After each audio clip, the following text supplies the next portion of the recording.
में टीएमसी में शामिल हुए पूर्व वित्त मंत्री यशवंत सिन्हा पार्टी में शामिल होने की बताई वजह।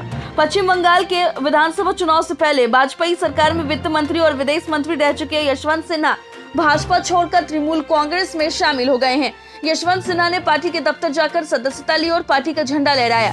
वहीं यशवंत सिन्हा ने बताया कि ममता बनर्जी, पीएम मोदी और अमित शाह पर आरोप लगाते हुए कहा है कि चुनाव जीतने के लिए किसी भी हद तक जा सकते हैं वो लोग।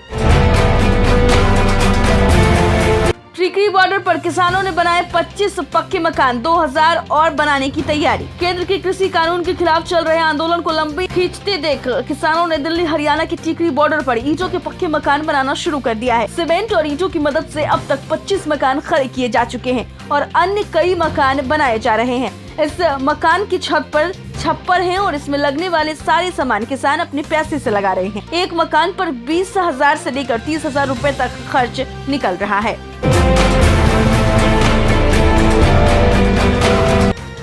बाबा बर्फानी के भक्तों के लिए खुशखबरी, 28 जून से 22 अगस्त तक होगी अमरनाथ यात्रा। बाबा बर्फानी के भक्तों के लिए खुशखबरी सामने आ रही है। अमरनाथ यात्रा 2021 की तारीखों का ऐलान कर दिया गया है। इस साल 28 जून से 22 अगस्त तक अमरनाथ यात्रा चलेगी। यह फैसला अमरनाथ यात्रा श्राइन बोर्ड की मीटिंग के बाद लिया गया है। बता दें आपको कि इस बार अमरनाथ यात्रा 56 दिनों तक चलेगी। श्रद्धालु 14 अप्रैल से रजिस्ट्रेशन करा सकेंगे। अमरनाथ यात्रा को लेकर जम्मू कश्मीर प्रशासन की तरफ से तैयारियां शुरू कर दी गई हैं। इस बार यात्रा श्रीनगर से बालटाल और हेलीकॉप्टर और यात्रा मार्ग के कुछ हिस्सों पर बैटरी कर शुरू करने का विचार किया जा रहा है। कोरोना के बढ़ते मामले के चलते महाराष्ट्र में फिर लौट रहे पाबंदियों के दिन औरंगाबाद में लगा संपूर्ण लॉकडाउन। महाराष्ट्र में कोरोना की एक बार फिर तेजी से फैल रही है। हर दिन पॉजिटिव मरीजों की संख्या लगातार बढ़ रही है। ऐसे में पिछले 24 घंटों में राज्य में 15,817 पॉजिटिव मरीज मिले हैं। पिछले 5 महीनों में एक दिन में इतने पॉजिटिव मरीज अब तक नहीं मिले थे। 2 अक्टूबर के बाद से राज्य में पॉजिटिव पेशेंट की संख्या में कमी आने लगी थी, लेकिन राज्य में कोरोना की ये रफ्तार लगातार तेजी पकड़ रही है, जिसके बाद महाराष्ट्र सरकार की परेशानियां बढ़ गई है। बता दें कि अब तक कोरोना से 22 लाख से ज्यादा लोग संक्रमित हो चुके हैं और वहीं इस बीमारी से अब तक 52,000 से ज्यादा लोग अपनी जान गंवा चुके हैं।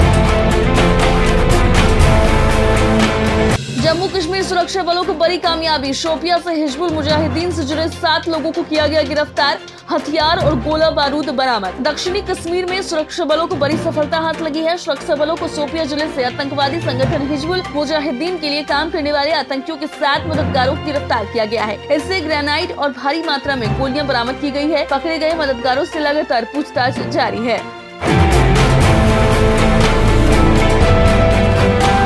दिल्ली देहरादून शताब्दी एक्सप्रेस का डब्बा धू कर जला, इमरजेंसी ब्रेक लगाकर जंगल में रोकी गई ट्रेन। दिल्ली देहरादून शताब्दी एक्सप्रेस की एक बोगी में आग लगने की खबर सामने आने के बाद यह हादसा कंसोरी के नजदीक का बताया गया। हादसे में किसी के हताहत होने की खबर सामने नहीं आई। उत्तराखंड के डीजीपी अशोक कुमार ने कहा है कि आग का शिकार हुई ट्रेन की C5 बोगी को ट्रेन से हटाकर अलग किया गया। बताया गया कि लोक पायलट ने आग बढ़ने से पहले इमरजेंसी ब्रेक लगाकर ट्रेन जंगल के बीच ही रोक दी थी। तत्काल कोच को खाली कराया गया। इसके साथ ही कोच को ट्रेन से अलग कर अन्य कोच को सुरक्षित बचा लिया गया। जदयू में आरएसपी का कल होगा विलय, नीतीश की मौजूदगी में उपेंद्र कुशवाहा कबूलेंगे नेतृत्व। बिहार की सियासी गलियारे में एक बार फिर बदलाव नजर आ रहे हैं। राष्ट्रीय लोक समता पार्टी के जनता दल यूनाइटेड में विलय कल यानी रविवार को हो जाएगा। रविवार को दोपहर 2 बजे जदयू कार्यालय में विलय का कार्यक्रम रखा गया है। उपेंद्र कुशवाहा ने अपने पार्टी के नेताओं के साथ महत्वपूर्ण बैठक बुलाई। इस बैठक में विलय संबंधी प्रस्ताव पर चर्चा के बाद अंतिम तौर पर यह फैसला कर लिया गया कि जनता दल यूनाइटेड में राष्ट्रीय लोक समता पार्टी का विलय हो जाएगा। हालांकि ये केवल औपचारिक मात्र थी। कुशवाहा पहले ही विलय को लेकर सारी बातचीत कर चुके थे। विपक्षी विधायकों के साथ तेजस्वी का राजभवन मार्च, मंत्री रामसूरत राय को हटाने की लगातार उठा रहे मांग। मंत्री रामसूरत राय के मसले को लेकर के नेता प्रतिपक्ष तेजस्वी यादव ने बिहार विधानसभा से राजभवन के लिए मार्च किया। विपक्षी विधायकों के साथ तेजस्वी यादव ने विधानसभा से निकलकर राजभवन मार्च किया। अब मुख्यमंत्री आवास पर उन्होंने राजभवन से ठीक बीचों बीच स्थित राजेंद्र गोलंबर पर तेजस्वी यादव सभी विपक्षी दलों के साथ धरने पर बैठ गए। विधानसभा में रामसूरत राय को हटाने के मसले को लेकर हाथापाई के बाद विधानसभा की कार्रवाई शुरू हुई। विधानसभा अध्यक्ष बोले कि घटना से लज्जित हैं। बिहार विधानसभा में हुए जबरदस्त हंगामे के बाद सत्ता पक्ष और विपक्ष के विधायकों के बीच हुई हाथापाई के बाद सदन की कार्रवाई शुरू हुई। सदन में हुए बवाल के बाद विधानसभा अध्यक्ष विजय कुमार सिन्हा ने अफसोस जताया और स्पीकर विजय कुमार सिन्हा ने कहा कि आज सदन में हुई घटना से वह लज्जित महसूस कर रहे हैं।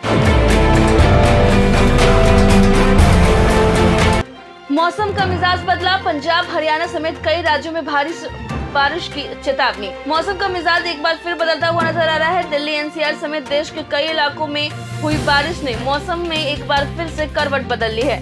मौसम विभाग के अनुमान के मुताबिक पंजाब हरियाणा दिल्ली मध्य प्रदेश और पश्चिम उत्तर प्रदेश के अधिकांश हिस्सों में वर्तमान पश्चिमी विक्षोभ का प्रभाव खत्म हो गया है। वहीं पूर्व उत्तर प्रदेश, बिहार, पश्चिम बंगाल और झारखंड में आंधी और बिजली की गरज शुरू हो गई है।